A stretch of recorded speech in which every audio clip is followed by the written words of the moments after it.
আসসালামু আলাইকুম। সিম্পল রিভিউয়ের পক্ষ থেকে সবাইকে শুভেচ্ছা এবং অভিনন্দন জানাচ্ছি। আজকের ভিডিওটিতে আমরা দেখব বাংলালিংক থেকে অফার করা তাদের বাংলালিংক ওয়াইফাই ডিভাইসটি। তো চলুন আনবক্সিং এর মাধ্যমে ভিডিওটি শুরু করি। বক্সটি ওপেন করলেই আপনারা পেয়ে যাবেন একটি বাংলালিংকের পোস্টপেড সিম। এটি এই প্যাকেজটির সাথে ইনক্লুডেড থাকে। আলাদাভাবে আপনি পোস্টপেড সিম কিনতে পারবেন, যার দাম ৩৫০ টাকা। এর সাথে রয়েছে একটি ইউজার ম্যানুয়াল এবং রিসিট, যা আমি কেনার সময় এটা আমাকে তারা প্রোভাইড করেছে। এখানে দাম দেয়া আছে ৩৬৯৯ টাকা, মানে ৩৭০০ টাকাই বলতে পারেন। তো এই হচ্ছে ডিভাইসটি, যেটি একটি জেটি ব্র্যান্ডের K10 মডেলের একটি রাউটার, এবং বক্সটিতে আরও পেয়ে যাবেন একটি ২০০০ মিলি অ্যাম্পিয়ারের লিথিয়াম আয়ন ব্যাটারি, একটি ইথারনেট পোর্ট, RJ45 কেবলও বলে এটাকে, এবং একটি পাওয়ার ব্যাংক। এই চার্জিংটি অথবা এই পাওয়ার অ্যাডপ্টারটি একটি 12 ভোল্টের 1 অ্যাম্পিয়ারের পাওয়ার অ্যাডপ্টার।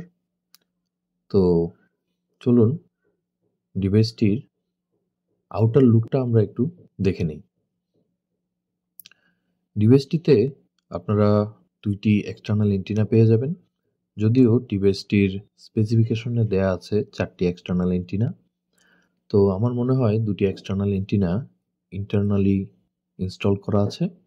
সামনের দিকেই আপনারা বাংলালিংক ওয়াইফাইয়ের ব্র্যান্ডিংটি পেয়ে যাবেন, এবং নিচের দিকে 3টি ইন্ডিকেটর লাইট পেয়ে যাবেন, যেটিতে একটি পাওয়ার ইন্ডিকেট করে, একটি ওয়াইফাই ইন্ডিকেট করে, এবং আরেকটিতে নেটওয়ার্ক সিগন্যাল স্ট্রেংথ ইন্ডিকেট করে।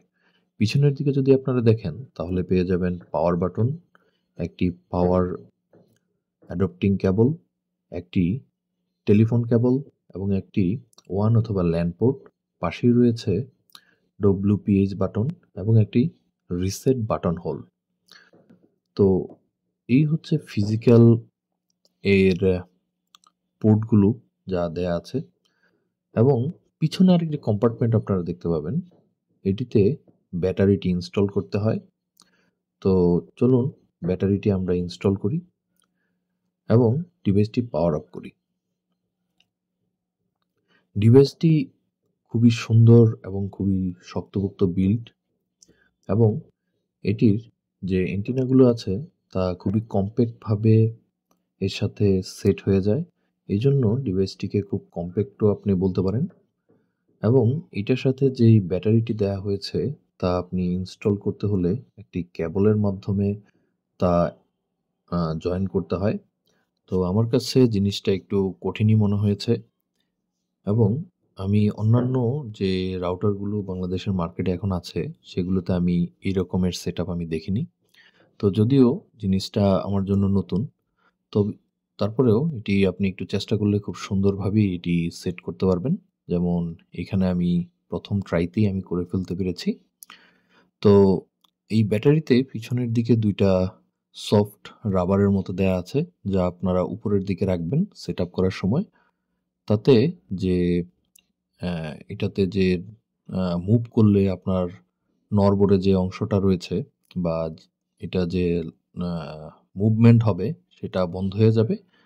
তো যাই হোক, আমি সেটআপ করে দিলাম। তো চলুন ডিভাইসটি পাওয়ার অফ করা যাক। আমি পাওয়ার বাটন দেওয়ার পর ডিভাইসটি সেটআপ হতে প্রায় 3 মিনিটের মতো টাইম নিয়েছে। যদিও যে কাস্টমার সেন্টার থেকে এজেন্ট এসেছিল উনি বলেছে ফার্স্ট টাইম বুট আপ হতেই 3 থেকে 4 মিনিট টাইম নেয়। পরবর্তীতে এটা 30 সেকেন্ডের মধ্যেই স্টার্ট হয়ে যায়। তো আমাকে যে পোস্টপেড সিমটি দেওয়া হয়েছে বাংলালিংকের পক্ষ থেকে, সেটিতে 25 Mbps এর একটি প্ল্যান আমাকে দেওয়া হয়েছে। কারণ আমার বাসা থেকে সর্বোচ্চ এখানে 20 থেকে 25 Mbps-ই পাওয়া যাচ্ছিল। তো তারাই বলছে যে আপনি 40 Mbps না নিয়ে আপাতত 25 Mbps এর লাইনটাই নেন। তো আমিও 25 Mbps এর লাইনটাই নিয়েছি। তো যেহেতু এটা ফুল রিভিউ না, তো আপনাদেরকে আমি জিনিসটা বুট আপ করে আমার কম্পিউটারের সাথে কানেক্ট করে আপনাদেরকে দেখিয়ে দিচ্ছি কি পরিমাণ স্পিড আমি পাচ্ছি। এবং এখানে আরেকটা জিনিস আপনাদের দেখিয়ে দিব, অনেকেই বলছেন যে স্পিড টেস্টটা দেখানোর সাথে সাথে কোনো কিছু ডাউনলোড করে আমি যাতে দেখিয়ে দিই। তো এই ভিডিওটির শেষে আমি একটি 500 এমবির ফাইল ডাউনলোড করে আপনাদেরকে দেখিয়ে দিয়েছি। এই যে রাউটারের নিচের দিকে যে অংশটা দেখছেন সিম পোর্টের পাশে, এখানেই দেয়া হয়েছে ওয়াইফাইয়ের যে পাসওয়ার্ড, টেম্পোরারি পাসওয়ার্ড বা ডিফল্ট পাসওয়ার্ড এবং লগইনের যে পাসওয়ার্ড এটা এইখানেই দেওয়া হয়েছে। এই যে দেখুন নিচে পাসওয়ার্ড দেওয়া আছে এবং এটার যে লগইন অ্যাড্রেস তা হচ্ছে 192.168.0.1, অনেকটা টিভি লিঙ্কের মতোই। তো এন্টার দেওয়ার সাথে সাথে এই ইন্টারফেসটি চলে আসবে। তো ইন্টারফেসটিও দেখতে খুব সুন্দর, আমার কাছে খুব গ্রাফিক্যালি খুব সুন্দর মনে হয়েছে, কারণ এখানে নেটওয়ার্ক ইন্ডিকেটর দেওয়া হয়েছে, বাংলা লিঙ্ক যে অপারেটরে আমি আছি তা দেখানো হচ্ছে এবং কয়জন ডিভাইস এখানে কানেক্টেড আছে সেটাও আপনি এখান থেকে দেখতে পারেন এবং নেটওয়ার্ক যে স্পিড এখানে যাচ্ছে, কি পরিমাণ কনজাম্পশন হচ্ছে তা আপনি ইনস্ট্যান্টলি এখান থেকেই দেখতে পারবেন।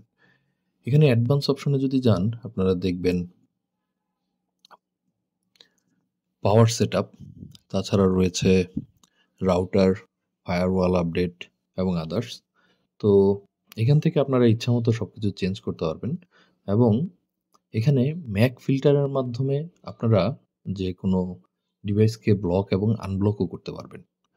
তো এই ছিল এখানকার মোটামুটি সেটআপ। তো চলুন আমরা দেখি কি পরিমাণ স্পিড আমরা এই রাউটার থেকে গেইন করতে পারি।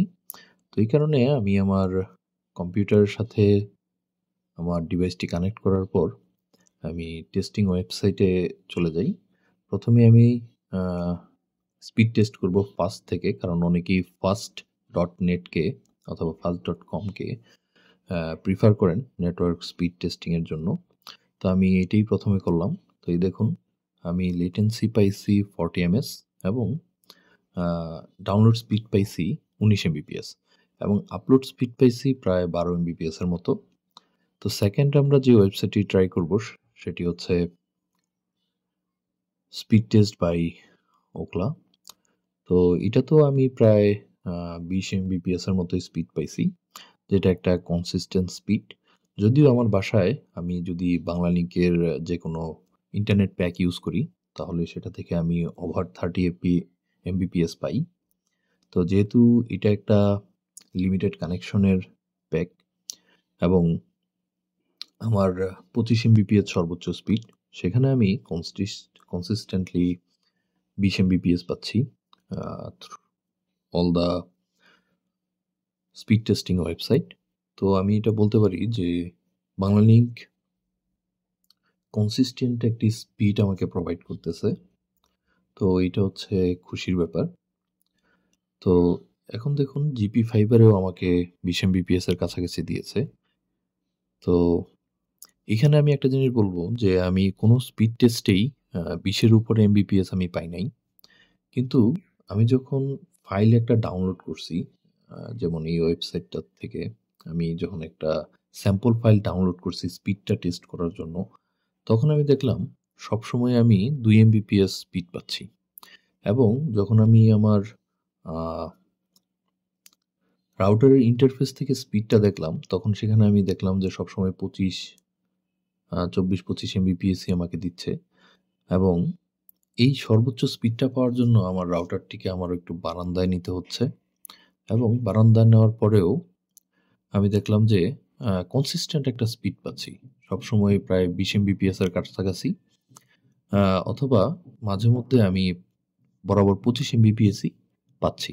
তো দেখুন আমার 500 MBর ফাইলটা ডাউনলোড হতে মাত্র এখানে আমার 4 মিনিট 30 সেকেন্ডের মতো টাইম লেগেছে। আমি আপনাদেরকে দেখিয়ে দিচ্ছি, আপনারা দেখতে পারতেছেন কি পরিমাণ স্পিড আমি এখান থেকে পাচ্ছি।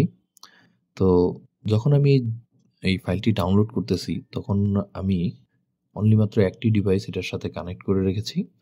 যদিও আপনি এখানে 32টি টোটাল ডিভাইস আপনি কানেক্ট করতে পারবেন এবং ডিভাইসটি দিয়ে আপনি 1000 স্কোয়ার ফিটের একটি ঘরের ফুল কাভারেজ আপনি নিতে পারেন। তো এইটার যখন আমি ফুল একটা রিভিউ ভিডিও বানাবো তখন আপনাদের এই সম্বন্ধে আরও ডিটেইলস আমি আপনাদের বলে দেব। এই ছিল আজকের আনবক্সিং এবং ফার্স্ট ইমপ্রেশন ভিডিও। তো ধন্যবাদ সবাইকে ভিডিওটি দেখার জন্য। আসসালামু আলাইকুম।